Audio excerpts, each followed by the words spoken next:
Now is when we get into analysis of past, present, and future, talking about what's happened and what's leading up into some games this week. So I'm going to start off with Top Flight, AIS and the Celtics. Both teams are 5-3. This is a game where we got to talk about teams who want to show up. Now when I say show up, Chelsea, wouldn't you agree that a team needs their entire roster to show up if they want to go deep into the playoffs? Yes, everyone's essential, so everyone needs to show up. If we didn't show up, the show wouldn't happen, would it? No, it wouldn't happen. I'd be sleeping right now. Yeah, I'd be sleeping too.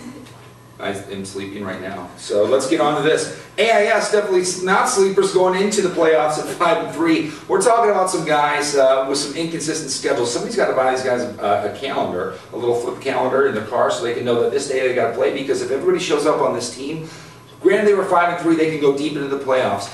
The Keatings, Ryan and Matt, Matt only showed up in 5 games, Matt in 6, and if these guys need to show up, they need to throw up. And when I say throw up, I'm talking about shooting, because these guys are high percentage shooters. Now look at the roster. The forces inside here in the regular season are playoff ineligible. Jay Johnke, at 6'6", and Zach Puptel, old U of M player, who was 11-10, nowhere to be found. This forces Zach McBroom to carry the load inside, and he's 6'6". He's going up some huge forces. Flip the chart, or the calendar if you may, to the Lakers, because they will be there. And the Celtics, they will be there. They were there all season long. I'm talking about Gary Thompson, former Laker. Now he formed the Celtics franchise. They got one of the hottest uniforms in town. Let's see if they can ride those uniforms all the way to the Gold Cup. Gary Thompson is a lethal force on this team. He's 15 points and he's at 6'7", 220, runs the floor like he's 6'2". And we're talking about size that does matter, because Logan Otten at 6'9", big man on the inside, 10-8, and Ian McVeigh at 6'10", big boy from Utah State, D1 player. I think if these guys use their size to their advantage,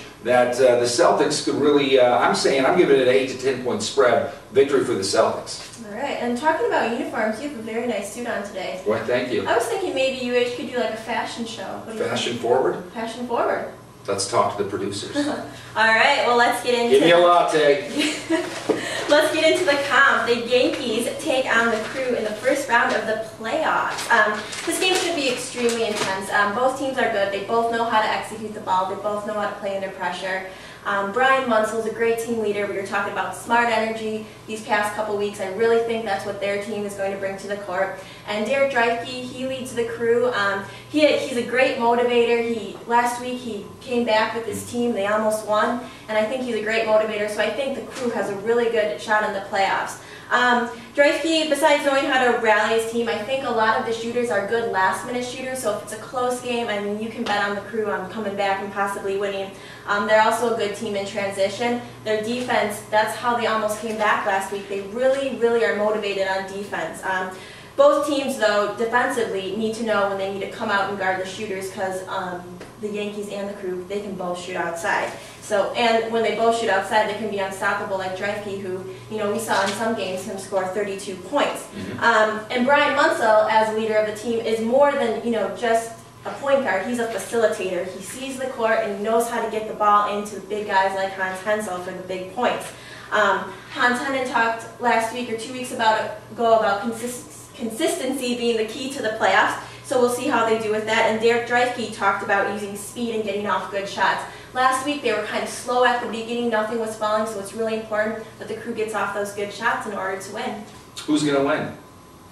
Oh, I can't say I'm a big fan. I said of the Munsell brothers, and I'm a big fan of the Dreifke brothers. If Derek Dreifke and his brother get on fire, I don't know, they might be unstoppable. They might be? Is that your prediction? That's my prediction. Lay it down. She's picking the Crew. You heard it first. Now, a couple of things I noticed with Munsell. He wears running shoes. It's obviously a position where he's got to be strapped up and ready to go to run the court. Now, I'd like to see these guys come out and wear some Yankee blue jeans in the game, because it would bring a little spark and flair to the game and be a little fashion forward, as we talked about. Yeah, if you can win a game in blue jeans, you're making a point. No, I agree. I like that a lot. Let's get to the rec game. Speaking of blue jeans, from a scream to a whisper, you saw UH Network. Kyle Wenzel made the prediction that if the Hawks beat the T-Pups, he's going to retire from UH. Kyle Wenzel? I think 50 Cent made the same prediction against, was it Kanye West? Or was it, yeah, it was Kanye West. And I'm pretty sure that Kanye West outsold him 3-1, and guess who's still around rapping? 50 Cent.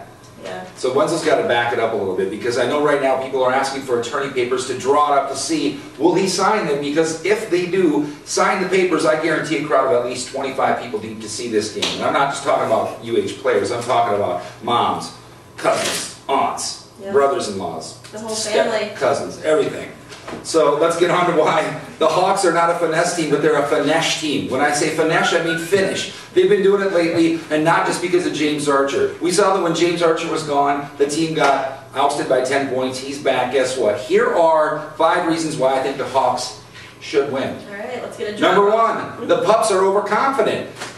Check mark, see Tanuki. They came to that game and they barely pulled it out in the final week of the season. I'm not saying the whole team is overconfident, but when Wenzel made the statement, or I should say overstatement, he's pretty confident they can win. Pretty good reason to do so when you have 5 gold cups on your banister, but this is a new season.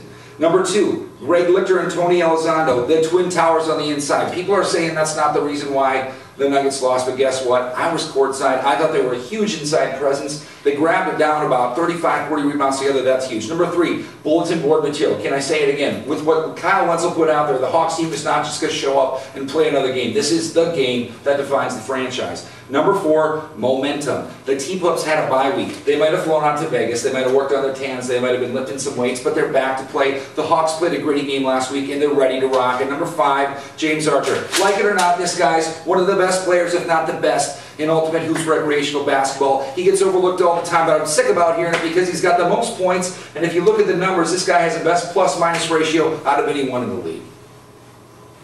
Wow, you are on fire. Angry. Well, Diamond, that wraps up the show. We have a lot to look forward to next week. I always get sad at this time because you know it's going to be a whole Hey other week. Chelsea, Diamond, sorry to interrupt you guys. Mr. Arnold. I just got back from Portland. Thought you both might want a nice, hot, frothy latte. Thank you. Thank you. You guys are doing a great job. We got a lot of work to do. I'm out of here. See you guys. He does have a lot of work to do. Alan Arnold, founder of Ultimate Hoops. So until we see you on the court next time. We'll see you online at uhnetwork.com.